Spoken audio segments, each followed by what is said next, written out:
जी। तो बताएं सुमिति जी। Okay.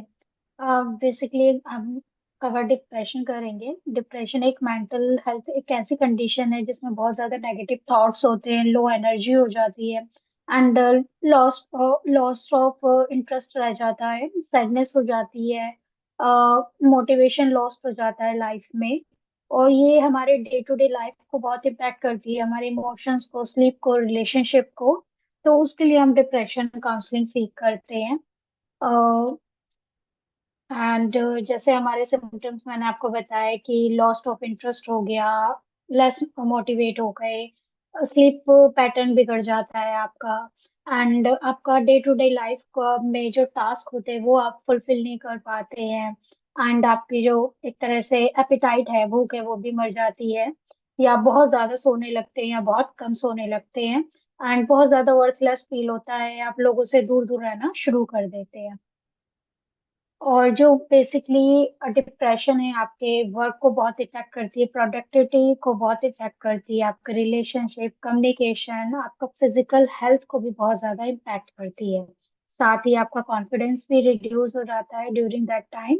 And आपको सेल्फ वर्थ बहुत कम लो लगता है। एंड इमोशनल वेलबींग बहुत ज्यादा होता है कि बहुत ज्यादा इमोशनल, बहुत ज्यादा थॉट्स फील होते हैं।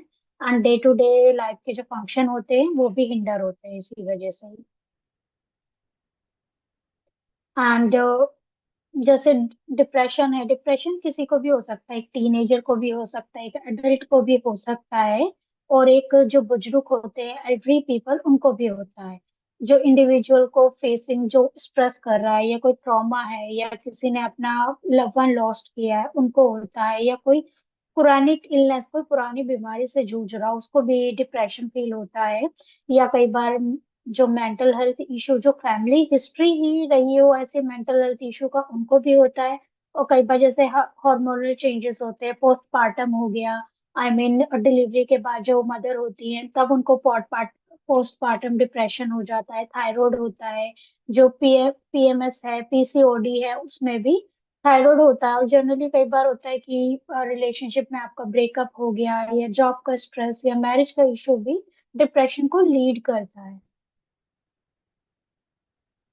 एंड काउंसलिंग में कब हमें सीख करना चाहिए, या हमें वो 2 हफ्तों से ज्यादा में ऐसा फील हो रहा है कि हमारा मूड बहुत ज्यादा लो हो रहा है, इंटरेस्ट खत्म हो गया है, day to day task manage नहीं हो सकते, फैटिग बहुत फील हो रहा है, मतलब बहुत ज्यादा आपको थकान हो रही है, रेस्टलेसनेस बहुत रह रहा है, नेगेटिव एंड होपलेस बहुत ज्यादा थिंकिंग हो रही है, एंड इमोशनल ब्रेकडाउन, इरिटेटिव बहुत रह रहे हैं आप, इरिटेट, सोशल विड्रॉ हो गया, लोगों से मिलना बंद कर दिया आपने, लोगों से एक दूरी बना ली है, या अपने आप को हार्म करने का, या एक फीलिंग आ रही है बर्डन की, तो उसमें भी हम डिप्रेशन को हम सीख करते हैं।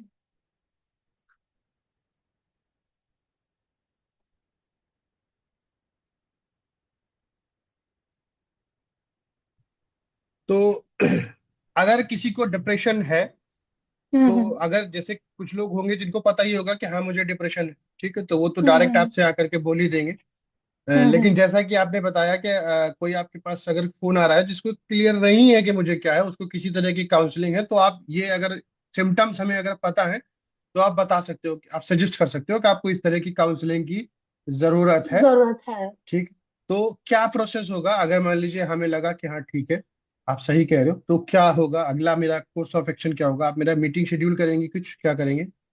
या बेसिकली ये होता है कि अगर एक दो तरह से होता है, कई बार होता है कि पर्सन काउंसलर से बात करना चाहता है, तो we will arrange a meeting for the 5 to 10 minute, जिसमें वो अपना कंसर्न, जो मेन कंसर्न है, वो डिस्कस कर सकता है। सेकंड होता है कि हाँ, we want to schedule the hmm. Session.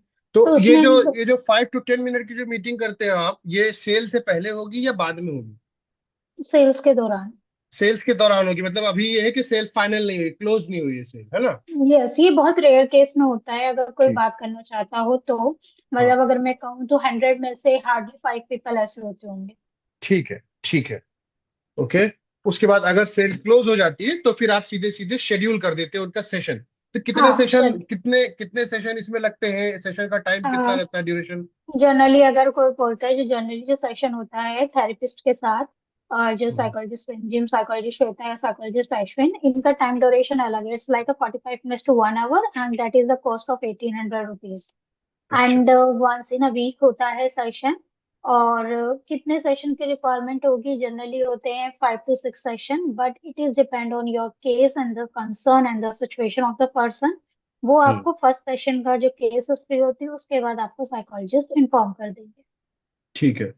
एक मेरा क्वेश्चन और है जो सिर्फ शायद इसी के लिए नहीं, बाकियों के लिए भी होगा। हम्म। सिर्फ काउंसलिंग होती है या मेडिसिन भी प्रिस्क्राइब की जाती है? No, we are a psychologist. We have a team of the clinical and the counseling psychologist जो हम्म, आपका ट्रीटमेंट है through the counselling therapies, worksheets and hmm, therapy से किया जाता है।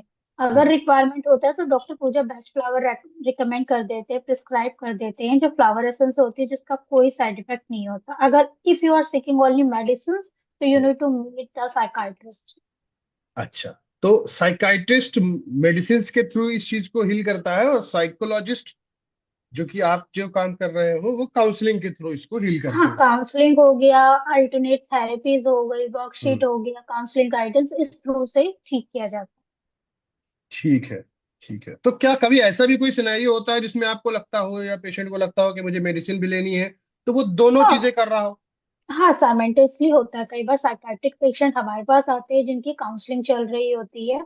दोनों इंपॉर्टेंट होते हैं। कई बार सिचुएशन में वाइस एंड वर्सा वर्क करते हैं। कई बार हमें ऐसा सिचुएशन होता है कि हाँ, उस पर्सन को मेडिकल हेल्प भी चाहिए, मेडिसिन हेल्प, साइकाट्रिक हेल्प भी चाहिए। तो दोनों हम्म। चीजें साइमेंटेसली चलती हैं पैरेलल में।